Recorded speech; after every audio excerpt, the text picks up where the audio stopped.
bin Abdullah Asy-Syatiri. Yang ketiga Habib Abdullah bin Muhammad bin Alwi bin Syihab Al-Tarib. Selanjutnya Habib Muhammad bin Hawi Al-Idrus Habib Sa'ad. Dan yang terakhir Al-Habib Musa Qadsim bin Ja'far As-Sagaf. Dan masih banyak lagi guru-guru beliau dari kalangan habaib, para masyayikh dan ulama-ulama besar lainnya.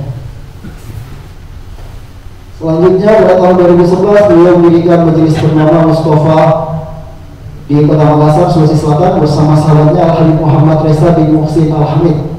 Selanjutnya ada tuh safari dakwah beliau berdakwah di Majene, Sulawesi Barat, safari dakwah di Jambi, safari dakwah di Pangkalan Bun, Kalimantan Tengah, safari dakwah di Kota Ambon, dan masih banyak lagi di kota-kota lainnya. Pada tahun 2001 beliau mendirikan Yayasan Panti Asuhan dan alhamdulillah beliau masih aktif mengurus Yayasan Kolbiyah Al-Mustafa Kota Makassar. Hadirin jemaah rahmatullah, demikian biografi dari Ustaz kita Al-Qur'an Habib Husain bin Usman. Untuk itu kepada jemaah sekalian, sebelum kita mendengarkan tausiah dari beliau, kepada Bapak Afrizal selaku Ketua Yayasan Masyarakat Muslim PT FIMA Indonesia yang akan memberikan sambutan pada malam hari ini, kepada beliau waktu dan tempat kami persilakan. Tafadhal masykur. Sallallahu ala Nabi Muhammad.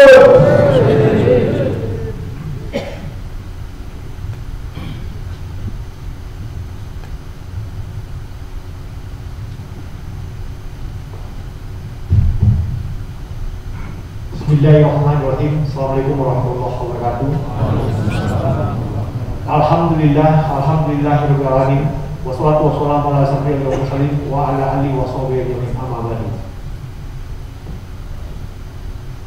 Pertama-tama marilah kita panjatkan puji dan syukur kepada Allah Subhanahu wa taala yang telah begitu banyak melimpahkan rahmat dan kurnia-Nya kepada kita semua, kemudian telah memberikan nikmat Islam, nikmat iman, kemudian waktu luang serta kesehatan kepada kita semua, sehingga pada malam yang berbahagia ini kita bisa berkumpul di dalam masjid Baitur Rahman Rizkin ini.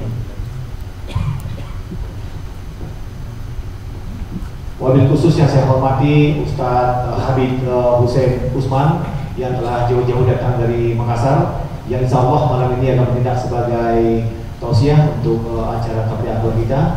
Habib, terima kasih atas kesediaan waktunya, telah meluangkan waktu bisa bersama kami di sini. Kemudian juga yang saya hormati Tuan Guru kita yaitu Ustaz Asep Mosul. Kemudian juga yang saya hormati Ketua DKM Baitur Rahman Rizkin yaitu Haji Pak Supriyo. Kemudian Wakil Ketuanya Pak Haji Muhammad Nur Ramadan beserta jajarannya, dan juga yang saya hormati semua jemaah Baitur Rahman Rizkin yang dirahmati oleh Allah Subhanahu wa taala. Salawat dan salam selalu tercurahkan kepada junjungan kita Nabi Muhammad SAW yang telah membawa kita dari alam kegelapan hingga ke alam terang benderang hingga saat sekarang ini.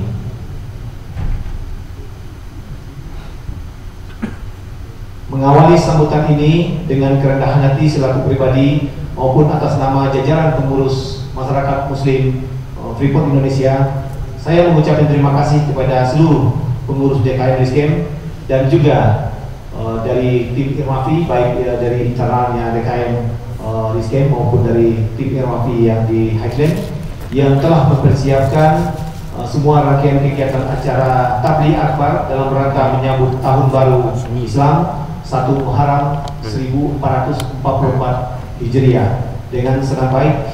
Insya Allah malam ini akan kita laksanakan jemaah rahimakumullah yang dimuliakan oleh Allah. Untuk diketahui bersama pada saat ini, sebagai kita ketahui, saya akan menyampaikan tentang perkembangan situasi COVID.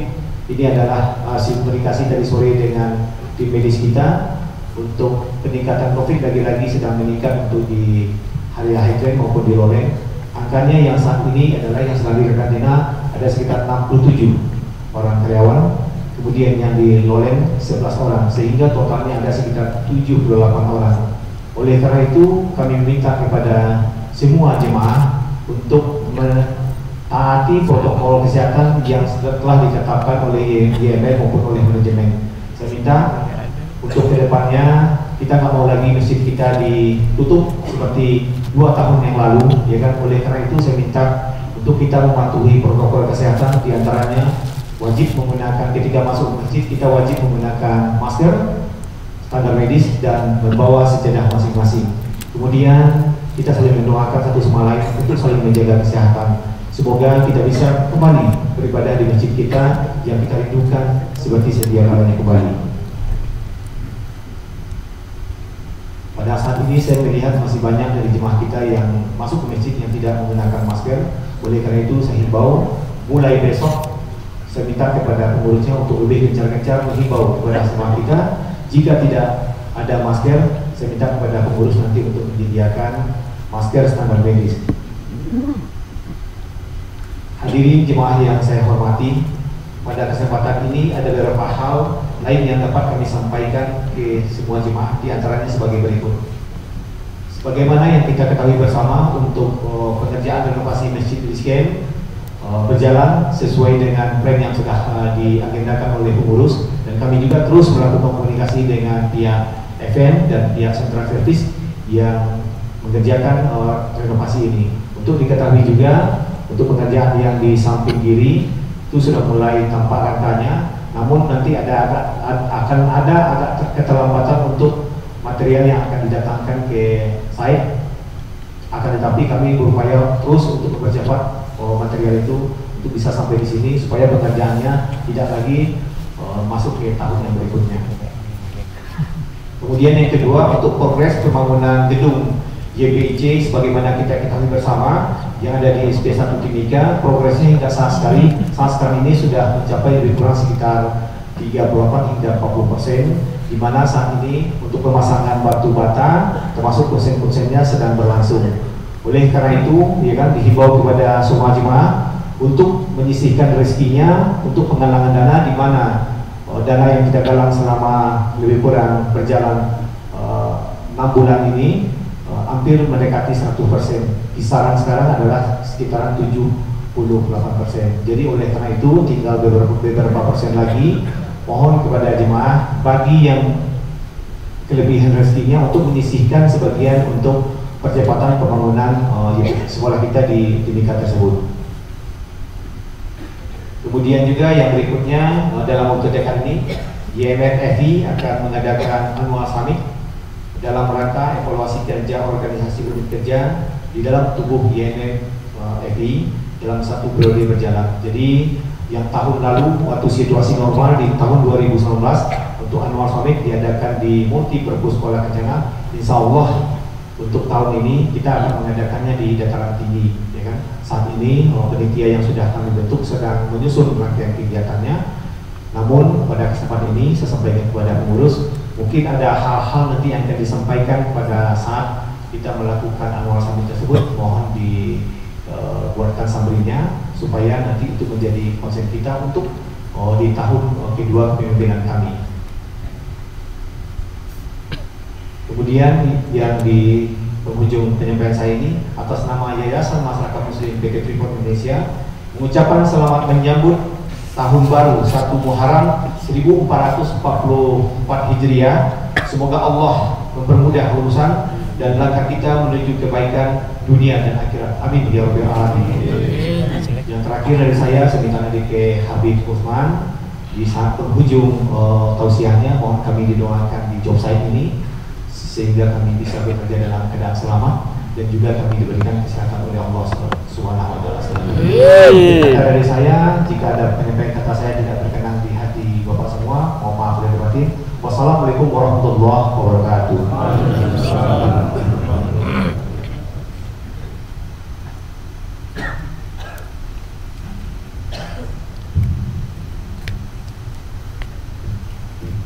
Waalaikumsalam warahmatullahi wabarakatuh. Hadirin jamaah rahimakumullah, demikianlah tadi sepatah kata dari Bapak Al-Fizan selaku Ketua Yayasan Masyarakat Muslim Hayat Kedafi Foundation. Terima kasih Huda Al-Fizan atas sambutannya.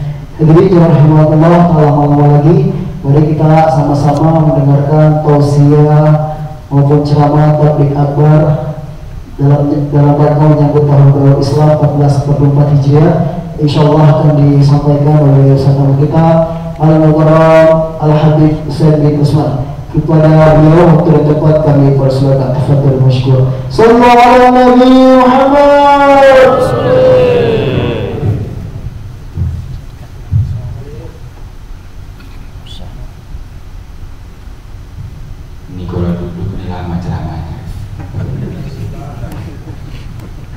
juga kaitan tua ntar kita kalau duduk. Bapaknya Masya Allah berdiri, kita ikut berdiri juga. Bismillahirrahmanirrahim. Assalamualaikum warahmatullahi wabarakatuh.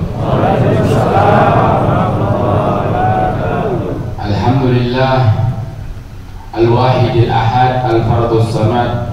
Man ismuhu fis samai Ahmad, man ismuhu fil ardi Muhammad. Wassalatu wassalam ala asrafil anbiya'i wal mursalin Sayyidina wa maulana Muhammad wa ala alihi wa sahbihi ajma'in. Allahumma salli wa sallim ala Sayyidina Muhammadin miftahi babi rahmatillah adada ma fi ilmillah salatan wa salaman daimaini bidawami mulkillah wa ala alihi wa sahbihi ajma'in. Amma ba'd. Tentunya yang sangat kami cintai dan hormati Ketua YMM Freeport Indonesia Heckland Haji Afrizon, dan juga buat Haji Suprio Ketua DKM Masjid Baitur Rahman Lidkekem. Nggak tahu bahasa Inggris Lidkekem ya, nggak tahu dah. Lidkekem biasa baca kitab, kita disuruh bahasa Inggris ya, repot. Dan juga buat Haji Muhammad Nur Ramadan, dan juga para pengurus panitia, dan juga Bapak Awaluddin Al-Makassari, Masya Allah Al-Makassari, satu wilayah sama beliau. Dan juga para hadirin hadirat yang nggak ada, khususnya jamaah Masjid Baitur Rahman Rescue. Subhanallah. Mudah-mudahan yang hadir di tempat ini Allah Subhanahu wa ta'ala beri kita kesehatan afiat. Amin. Juga Allah beri kita pengampunannya. Amin. Allah berikan kita hidayahnya. Amin. Allah beri kita inayahnya. Amin. Allah berikan kita kesehatan afiat. Amin. Allah jaga kita dari segala wabah dan penyakit. Amin. Dan juga Allah Subhanahu wa ta'ala berikan kebahagiaan dunia wal akhirah. Amin. Keselamatan dunia wal akhirah. Amin. Dan juga kita dijadikan hamba-hamba Allah yang selalu bertakwa kepadanya. Amin. Diberikan keistiqomahan untuk beribadah kepadanya. Amin. Yang belum nikah mudah-mudahan cepat menikah. Amin. Amin. Tolong yang udah nikah jangan ngomong amin juga. Iya, ntar yang banyakkan yang udah nikah yang amin yang paling kuat. Yang jomblo kasihnya nggak kebagian. Kemarin tuh ada datang, Habib doain Habib biar dapat jodoh. Amin. Saya bilang Habib aja jomblo sekarang, istrinya jauh jomblo, ya kan? Terus katanya penyampaian Pak Frizon di sana tuh Habib di Masjid Ar-Rahman itu orang-orang jomblo semua katanya. Ya wajar, jomblo istrinya pada di kampung semua, sampai di sini pada jomblo. Ya mudah-mudahan yang jomblo mudah-mudahan cepat menikah. Amin. Amin. Yang udah nikah terserah. Walhamdulillah, kita berkumpul di malam hari ini, malam yang begitu mulia, awal 1 Muharram 1444 Hijriah, yang mana malam ini Allah Subhanahu wa ta'ala menurunkan rahmatnya, Allah menurunkan pengampunannya. Bahkan Allah Subhanahu wa ta'ala dalam hadis qudsinya menyampaikan, hal min mustaghfirin faghfirlah. Adakah dari hambaku mohon ampun kepadaku, aku akan berikan pengampunan buat mereka. Alhamdulillah, di malam ini kita mohon kepada Allah, berzikir, bersalawat kepada Nabi Muhammad SAW. Mudah-mudahan telah kita mendapatkan syafaat Nabi Muhammad. Perjumpaan ini bukan perjumpaan yang akhir. Perjumpaan yang akhir nanti kita bersama-sama berjumpa dengan Rasulullah SAW. Amin amin ya rabbal alamin. Alhamdulillah, kita berkumpul di tempat ini dengan tema membangun ukhuwah Islamiyah, dengan semangat Muharram untuk mewujudkan produksi perusahaan yang selamat. Panjang betul temanya. Kita kayak baca koran gitu ya. Walhamdulillah, di bulan Muharram ini banyak anjuran-anjuran Rasulullah SAW. Dalam kitab Kanzun Najah was Surur, di situ menjelaskan ada 10 yang harus kita lakukan, sunnah-sunnah Rasulullah SAW. Silaturrahim. Yang pertama apa? Silaturrahim. Menjaga hubungan silaturrahim sesuai dengan temanya itu. Ukhuwah Islamiyah. Tentunya kita sama umat saling menjaga satu sama lain. Sebab orang yang memutuskan hubungan silaturrahim, yang mana Rasulullah SAW menjelaskan, mal'unun man qati'ur rahim. Allah melaknat orang-orang yang memutuskan hubungan silaturrahim. Bahkan dalam hadis lagi disebutkan, la yadkhulul jannah qati'ur rahim. Tidak akan masuk surga orang-orang yang memutuskan silaturahim. Kadang ada ucapan yang kita sampaikan kepada kawan kita sehingga dia kesal kepada kita, memutuskan hubungan silaturahim. Naudzubillah min dzalik. Bahkan di riwayat hadis disebutkan, barang siapa yang menyakiti hati saudaranya seorang muslim, dosanya bagaikan mereka menghancurkan Ka'bah. Naudzubillah min dzalik. Sebab kita menyakiti aja dosanya sebegitu besar yang Allah berikan kepadanya. Naudzubillah min dzalik. Tentunya kita sebagai umat beragama, bahkan bukan cuma itu, kita sama manusia, sesama makhluk, bahkan hewan pun kita dianjurkan, diwajibkan untuk saling menjaga hubungan silaturahim, saling menyayangi satu sama lain. Itulah anjuran Rasulullah SAW untuk kita. Bahkan pahala bagi orang-orang yang menyambung hubungan silaturahim, tapi dosa juga bagi mereka. Bahkan dalam hadis disebutkan, la yarfa'u karuhusim sibra, tidak akan diangkat amalan kebajikannya walaupun sejengkal.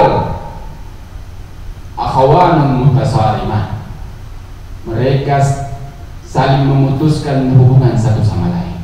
Allah tidak akan mengabulkan amalan-amalan ibadahnya sebab mereka memutuskan hubungan silaturahim, ukhuwah Islamiyah.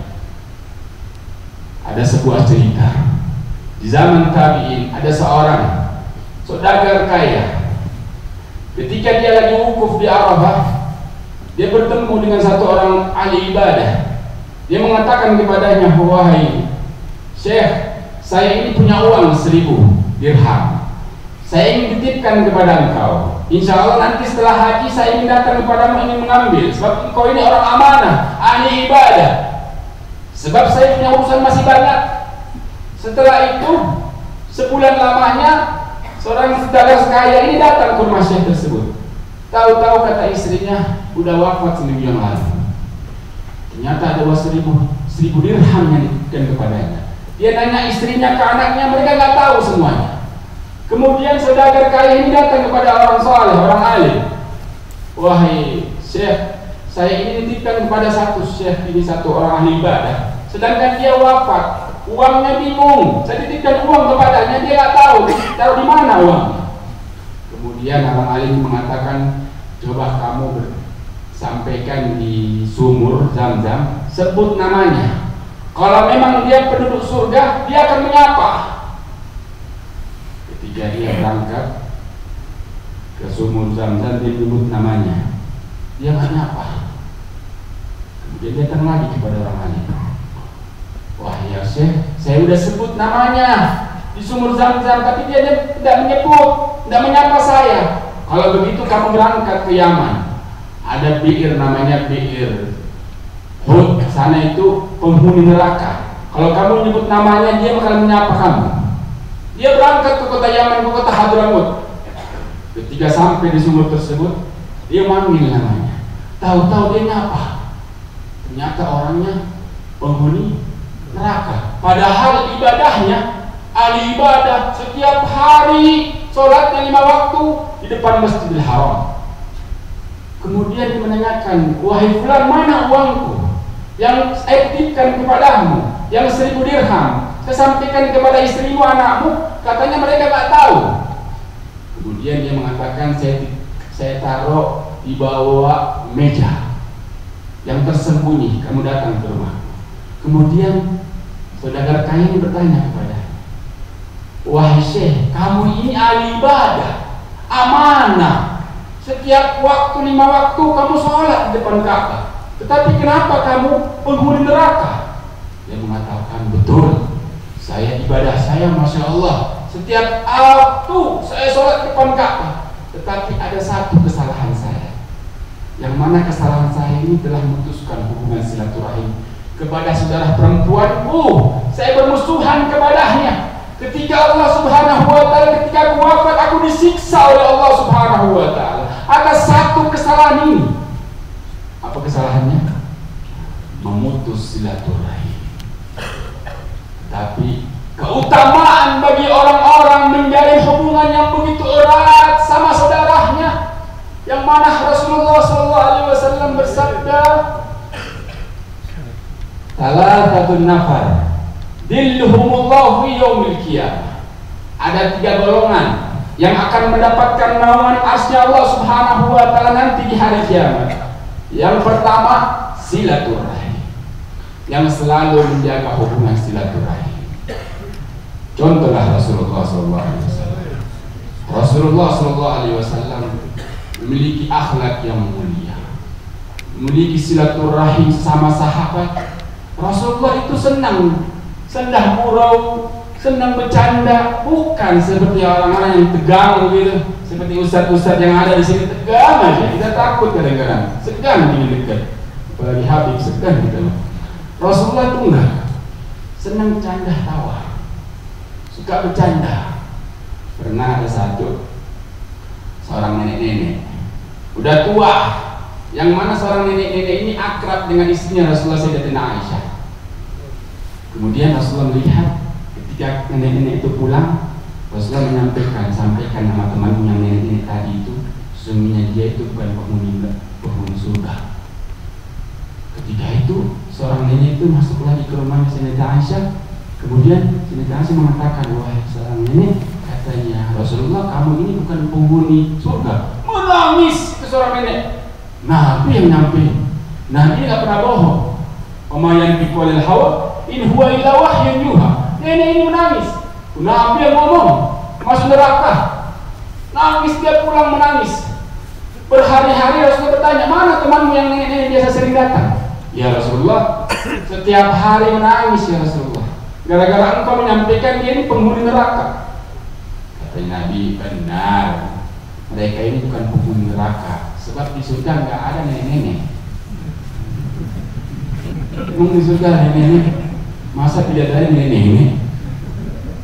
Sampaikan nama dia. Nabi ini sudah bercanda, sampai nangis orang bercandain sama Rasulullah. Bukan cuma itu, pernah Rasulullah ada namanya sahabat Nu'man. Nu'man ini ya Allah pemuda, peminum, jomblo juga. Bukan kalian, bukan sahabat. Jomblo dia, tapi tiap hari kerjanya minum homer. Setiap ketahuan sama Nabi dicambuk sama Nabi. Setiap hari dicambuk sama Nabi. Kemudian sahabat mengatakan, wahai Nu'man, kamu ini manusia dilaknat. Berapa kali Nabi mencambukmu sebab kamu minum-minum? Kemudian Rasulullah mendengar. Rasulullah mengatakan, la tal'anu fa innahu hibbullah wa hibbur rasul. Jangan engkau laknat si Nu'man. Nu'man ini cinta sama Allah dan cinta sama aku, kata Rasulullah. Nu'man ini ya Allah, pemuda peminum, kerjanya minum. Pernah sekali ingin nyenengin Nabi. Tahu gak cara nyenengin Nabi? Dia ke pasar ambil buah. Dia ambil buah nih, dia mengatakan, nanti Nabi Muhammad yang bayar ya, saya ngutang dulu. Dia ngambil apel, sebelahnya lagi dia ngambil anggur, dia ngambil buah banyak, 2 kantong. Sampai ke rumahnya Nabi di Madinah, ya Rasulullah, ada hadiah ini ya Rasulullah, ini hadiah dari saya Rasulullah. Habis itu Nu'man pergi. Besoknya Nabi ke pasar, tahu-tahu orang-orang pasar yang penjual buah menagih. Ya Rasulullah, kemarin si Nu'man ambil buah, katanya engkau yang bayar. Innalillahi. Nu'man ngambil buah ngutang. Subhanallah. Berapa toko? Terpaksa Rasulullah bayar atau bersatu tokonya. Kemudian lihat Nu'man lagi jualan di pasar. Nabi dari belakang meluk si Nu'man, kemudian sambil mengatakan, hal yastaril abad, ada gak dari kalian ini beli budak? Nu'man bingung, saya dijual sama Nabi. Kemudian kata Nu'man, ya Rasulullah, apakah aku seorang budak di hadapanmu ya Rasulullah? Kemudian Rasulullah mengatakan, antum ashabi, sesungguhnya engkau sahabatku wahai Nu'man. Nu'man ini luar biasa. Pernah satu kali Sayyidina Abu Bakar As-Siddiq ingin berjualan di negara Syam. Kemudian Sayyidina Abu Bakar minta izin kepada Rasulullah, ya Rasulullah, saya ingin berangkat ke negara Syam, saya ingin bawa Nu'man sama Khuwailid bin Armalah. Kemudian Rasulullah mengatakan, kamu ingin ajak Nu'man? Nu'man ini sering bikin ulah, kita sampai sana bikin ulah lagi. Kata Sayyidina Abu Bakar, buat hibur-hibur saya aja nanti, buat lucu-lucuan aja. Ketika sampai negara Syam, Khuwailid ini diperintahkan oleh Sayyidina Abu Bakar untuk menjaga makanan. Si Nu'man ini tugasnya cuma ikut-ikut aja. Kemudian disampaikan, ya Khuwailid, jaga ini makanan. Engkau ini orang amanah, jangan sampai engkau berikan kepada siapapun. Ketika itu Sayyidina Abu Bakar berangkat pergi. Tahu-tahu si Nu'man lapar, nggak punya uang. Lihat makanan, ketika ingin diambil, kata Thabit, ya Nu'man, jangan engkau ambil ya Nu'man, ini amanah dari Sayyidina Abu Bakar, jangan engkau ambil. Kata si Nu'man, saya ini lapar, Sayyidina Abu Bakar nggak ditipin uang sama saya, udah serahkan sana, saya ingin makan. Kalau kamu nggak nyerahin, saya bakal bikin perhitungan sama kamu. Kemudian Khuwailid ini nggak mau nyerahin amanah. Dia pergi ke pasar. Dia pergi ke pasar, dia lihat mana yang jual budak nih. Dia nanya, berapaan nih budak? Oh ini 300 dirham, oh ini 200, ini 100. Ya sudah, saya punya budak harganya cuma 20 dirham, murah. Tapi ada aibnya. Apa aibnya? Kalau ditangkap, pasti dia bilang saya bukan budak. Oh murah benar, di mana tempatnya? Ada di sana. Udah, orang-orang datang nih membeli budak nih, tuh. Lagi jaga makanan tuh, ambil tangkap dia. Ketika rebutannya orang-orang punya budak ditangkap, terus dia bilang, saya ini bukan budak. Kata punya budak, saya udah tahu. Ikut. Udah 20 dirham dipakai oleh Nu'man, beli buah-buahan, beli hadiah buat Rasulullah.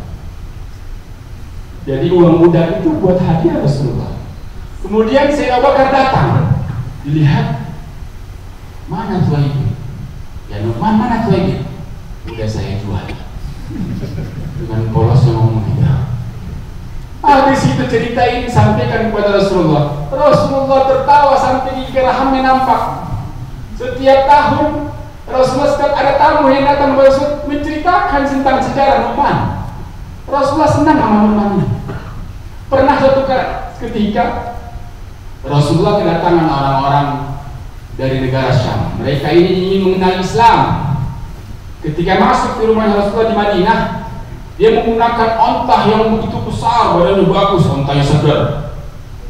Ketika masuk tamu-tamu Rasulullah di rumahnya, yang mana depan rumahnya Rasulullah ada Sayyidina Hamzah, Asadullah, Sayyidina Ali ada, Sayyidina Umar bin Khattab ada, Sa'ad bin Waqqas juga ada, sahabat-sahabat panglima perang. Ketika itu Nu'man datang, bikin kacau. Nu'man datang, si Hamzah bilang, ya Allah, Nu'man datang lagi. Datang si Nu'man, dia bilang, wahai Hamzah, kayaknya onta ini besar nih, enak nih kalau kita potong jadi sate. Katanya si Hamzah, apakah kau berani wahai Nu'man Ketika Sayyidina Hamzah menoleh sebelah kiri, dia noleh, tahu-tahu ontak kepala udah hilang.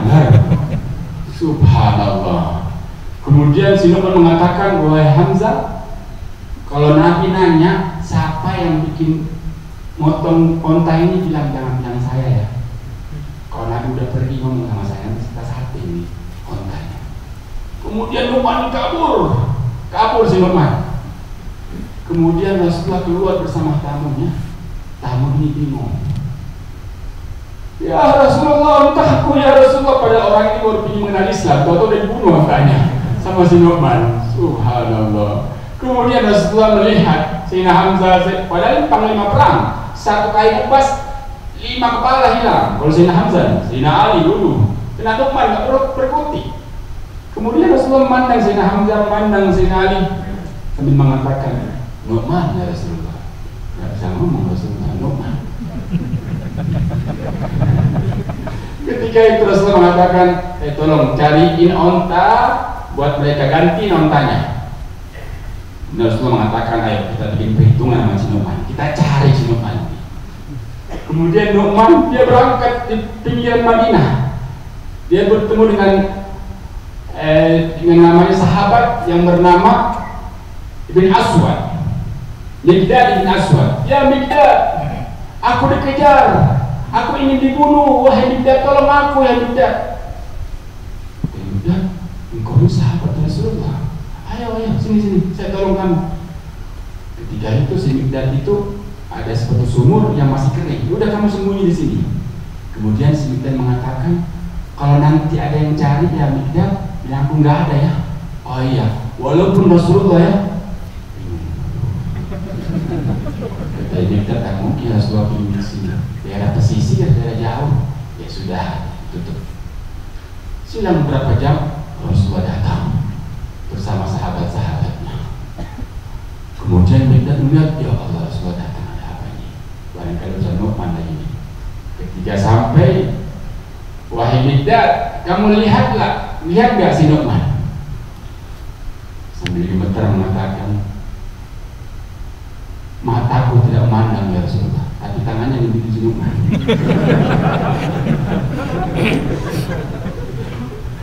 Ketika dibuka, Nu'man ngomong, ya Rasulullah, bukan aku ya Rasulullah, sesungguhnya orang di belakangmu ya Rasulullah. Di belakang lagi. Ketika Nabi menahan ke belakang, ke depan hilang si Nu'man, kabur. Subhanallah. Ini Nu'man, kelakuannya Nu'man, si jomblo ini. Tahu-tahu si Nu'man ini, ya Allah, wafat ya, wafat atau meninggal. Rasulullah sedih, menangis melihat Nu'man. Gak ada orang yang hibur lagi. Gak ada yang ganggu Nabi, meninggal dan bukan jomblo. Bukan kalian. Ketika itu Rasulullah yang memandikan, yang mensolati. Bahkan ketika dikubur selesai, Rasulullah tersenyum.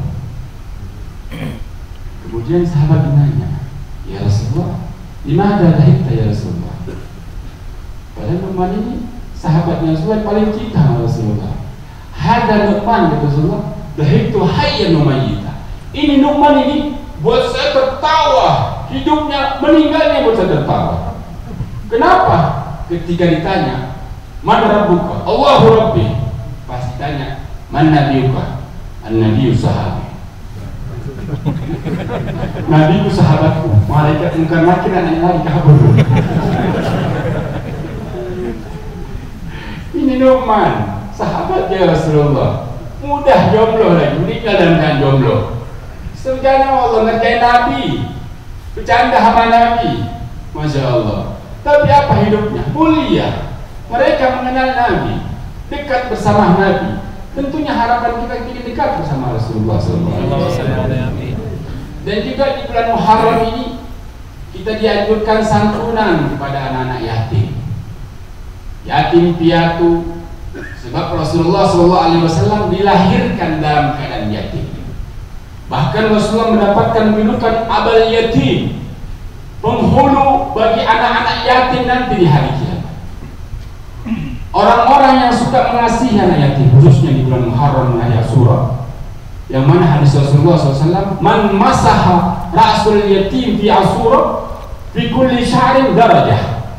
Barang siapa yang mengasuh, maksudnya di apa ya? Disuap apa? Diusap, bahasa Jermannya. Diusap kepala anak yatim, setiap satu rambut itu 1 derajat. Maksud mengusap itu memberikan santunan, memerhatikan mereka. Ya, setelah memberikan santunan baru kita usap kepalanya. Bukan cuma usap dong. Tidak ada. Subhanallah. Orang-orang yang memerhatikan orang-orang yatim, mereka akan dekat bersama Rasulullah. Dalam hadis Rasulullah SAW yang diriwayatkan oleh Tirmidzi, ana wa kafirul yatim hadaini fil jannah. Sesungguhnya aku dan bersama orang-orang yang mengasihi dan mensantuni orang-orang yatim, sesungguhnya nanti di hari kiamat bagikan telunjukku ini dekat bersama Rasulullah SAW. Makanya di hari Asyura sempatkan kita berbagi kepada mereka, berikan hadiah kepada mereka, cinta kepada mereka, ingin dekat bersama mereka, agar nanti di hari kiamat kita berjumpa dengan Rasulullah SAW. Yang mana Rasulullah SAW ayahnya meninggal ketika beliau masih dalam perut. Ketika umur 6 tahun ibunya wafat. Rasulullah SAW terlahir dalam keadaan yatim. Bahkan beliau terlahir dalam keadaan miskin. Rasulullah SAW 3 hari 3 malam nggak makan. Pernah ketika itu Rasulullah SAW sedang sholat bersama sahabat. Ketika itu sahabat mendengar ada sesuatu di dalam perut Rasulullah SAW. Ketika salam, sahabat menanyakan, ya Rasulullah, ada sesuatu yang mengajar perutmu ya Rasulullah. Kemudian Rasulullah SAW membuka pakaiannya, dia melihat bebatuan-bebatuan yang itu Rasulullah SAW. Rasulullah mengatakan, wahai sahabatku, 3 hari 3 malam aku menahan lapar. Kemudian sahabat mengatakan, ya Rasulullah, kenapa engkau nggak bilang ya Rasulullah? Tentunya kami akan berikan rezeki kepada engkau ya Rasulullah. Apa jawaban Rasulullah? Sesungguhnya aku tidak ingin memberatkan umatku di dunia. Bagaimana nanti di hadapan Rasulullah SAW? Bertanggung jawabku nanti di hadapan Rasulullah SAW. Rasulullah sujud setiap malam memohon ampun buat kalian. Sujud memohon ampun segala dosa buat umatnya agar nanti di hari kiamat kalian mendapatkan syafaat Rasulullah SAW. Pernah ketika Sayyidatina Aisyah meminta kepada Rasulullah, ya Rasulullah, ud'ullah li ya Rasulullah, minta kepada Allah doa untukku ya Rasulullah. Kemudian Rasulullah mengangkat tangannya sambil mengatakan, Allahumma ghfir li Aisyah ma taqaddamat min dambika wa ma ta'akharat. Ya Allah, berikanlah pengampunan buat Aisyah, dosa yang terdahulu, dosa yang akan datang, wa ma asrat wa ma a'lanat, dosa-dosa secara terang-terangan dan dosa-dosa secara rahasia. Kemudian Rasulullah mengatakan, Asrid ya Aisyah, kamu senang gak dengan doaku ya Rasulullah? Kemudian Aisyah mengatakan, tentunya ya Rasulullah, aku senang dengan doamu ya Rasulullah. Kemudian Rasulullah mengatakan, wallahi innama du'ai li ummati fi kulli shalah. Demi Allah, kata Rasulullah, doa ini yang aku bacakan setiap saat ketika aku sholat buat umatku, sampai kakinya Rasulullah bengkak, berdoain kalian, pengampunan buat kalian, dosa-dosa kalian. Nanti di hari kiamat Allah Subhanahu wa ta'ala akan berjumpa dengan Rasulullah SAW. Kita sebagai umat Nabi Muhammad, kita bermaksiat, lalai atas perintah Allah Subhanahu wa ta'ala. Segala dosa yang kita lakukan, bagaikan kita membuang kotoran di wajah Sayyidina Muhammad. Nanti di hari kiamat Allah Subhanahu wa ta'ala tu'radu alaih amalakum. Allah, kata Rasulullah, akan menyampaikan amalan-amalan umatku nanti di hari kiamat. Fama ra'aitum bi khairin fahamidullah. Apabila perbuatan umatku itu baik, aku mengucapkan syukur kepada Allah Subhanahu wa ta'ala. Fama ra'aitum bi syarrin fastaghfirullah lakum. Ketika aku melihat dosa-dosa umatku, mereka bermaksiat, Mereka lalai atas perintah Allah. Mereka minum khamr, mereka berbohong, mereka namimah, mereka hasud, mereka durhaka kepada kedua orang tuanya, mereka selalu berzalim. Allah akan, Rasulullah SAW mohon ampun kepada Allah Subhanahu wa ta'ala. Rasulullah akan sujud di hadapan Allah Subhanahu wa ta'ala, memohonkan ampun buat kalian. Nanti di hari kiamat Rasulullah SAW akan bersujud di hadapan Allah Subhanahu wa ta'ala. Allah mengatakan, irfa was'al tu'tah. Wahai kekasihku Muhammad, angkat pandanganmu, minta kepadaku, aku akan berikan kepadamu ya Muhammad.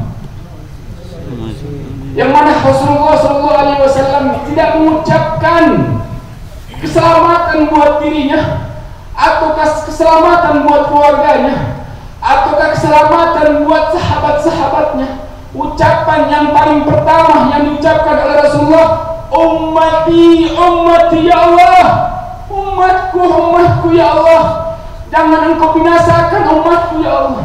Sesungguhnya aku tidak rela satu dari umatku engkau binasakan, engkau siksa di hati neraka ya Allah. Inilah permohonan Rasulullah SAW. Ingin kalian selamat nanti di hari kiamat. Bahkan ketika akhir hayat Rasulullah SAW, mungkin ini yang terakhir, Ja'a Israel, datang Israel pada Rasulullah SAW. Kemudian Rasulullah mengatakan, jitu za'iran au kubit. Ya Israel, kamu datang untuk menziarahiku atau ingin mencabut nyawaku wahai Israel? Kemudian Israel mengatakan, jitu za'iran au kubit in syi'ta ya Rasulullah. Saya datang untuk menziarahimu dan ingin mencabut nyawamu apabila engkau menginginkan ya Rasulullah. Kemudian Rasulullah SAW mencari malaikat Jibril. Ya Jibril, aina Jibril, mana Jibril? Ketika itu Jibril turun sambil mengatakan, mali umat ya Jibril, bagaimana nanti keadaan umatku nanti setelah aku wafat? Bagaimana nanti keadaan umatku nanti di akhirat nanti ya Jibril? Ketika itu malaikat Jibril datang menyebut nama Allah Subhanahu wa ta'ala. Ketika sampai, kemudian Allah mengatakan, wahai Jibril, inni haramtu alal anbiya wa umamihim. Sesungguhnya aku mengharamkan bagi para nabi dan para pengikutnya, qabla, sebelum antadkhula anta wa ummatak, sebelum aku masukkan Muhammad bersama umatnya. Ini ucapan Allah Subhanahu wa ta'ala, permohonan Rasulullah SAW di akhir hayatnya, memikirkan kalian, keselamatan kalian, agar kalian nanti selamat nanti dari adab Allah Subhanahu wa ta'ala. Nanti di hari kiamat, ketika pintu surga ini ditutup, Allah perintahkan kepada malaikat Jibril, ya Jibril, cari umat kasihku Muhammad. Kalau memang ada di hati neraka ini, kemudian di dalam hatinya ada sebiji darah rasa cinta kepada kekasihku dan Muhammad, selamatkan dia wahai Jibril. Ketika itu malaikat Jibril mengelilingi neraka, ada 7 neraka, untuk mencari umat Nabi Muhammad yang memiliki rasa cinta kepada Rasulullah SAW. Ketika mereka memiliki cinta kepada Rasulullah SAW, Allah akan selamatkan mereka. Allah akan angkat, Allah akan berikan pengampunan dari Allah Subhanahu wa ta'ala. Mari kita saling bersalawat kepada Rasulullah SAW. Saling mohon kepada Rasulullah SAW agar di hati ini memiliki cinta kepada Rasulullah. Dengan banyaknya kita bersalawat agar hati ini makin cinta kepada Rasulullah SAW. Sallallahu ala Muhammad, sallallahu alaihi wasallam, sallallahu ala Muhammad, sallallahu alaihi wasallam.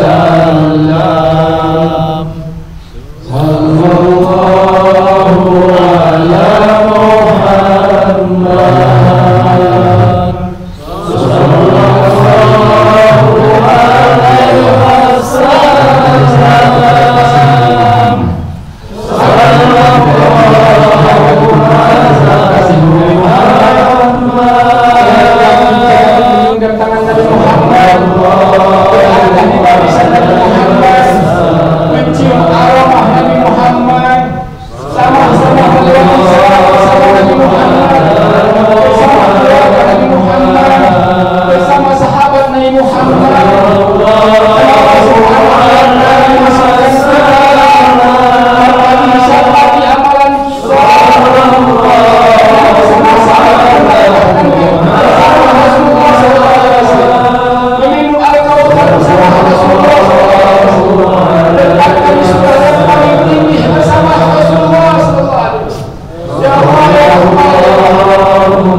minta maaf nasihatnya terlalu panjang. Alhamdulillah, mudah-mudahan dengan kehadiran kami di tempat ini menjalin silaturahmi pada kalian semua yang hadir. Walaupun kita beda suku dan beda bangsa, tapi kita satu tujuan kita, berjumpa dengan Rasulullah SAW. Alhamdulillah, Al-Fajir memiliki yayasan panti asuhan, yayasan Pendidikan Mustafa Makassar, yang mana kita membina anak-anak yatim, piatu dan duafa. Bagi yang ingin bernasikan atau menginfakkan rezekinya tabungan akhirat, silahkan kalian menghubungi ketua yayasan YSM. Hubungi beliau, insyaallah dengan pemberian kalian manfaat buat mereka. Waalaikumsalam. Assalamualaikum warahmatullahi wabarakatuh. Waalaikumsalam warahmatullahi wabarakatuh. Sallallahu Nabi Muhammad. Hadirin jemaah rahmatullah, mungkin tadi ceramah tausiah yang telah disampaikan oleh Ustaz Al-Mukarram Al-Habib Husain bin Usman. Semoga apa yang disampaikan beliau kita semua yang hadir pada malam hari ini dapat mengaplikasikannya di kehidupan kita sehari-hari. Ya Allah ya Rabbil. Hadirin jemaah rahmatullah, sebelum kita nikmati makan malam spesial, mari sama-sama kita berdiri semua untuk melaksanakan ramalan salam-salaman bersama Ustaz kita pada malam hari ini. Silakan Bapak. Sallallahu ala Muhammad. Sallallahu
Sallallahu alaihi wasallam.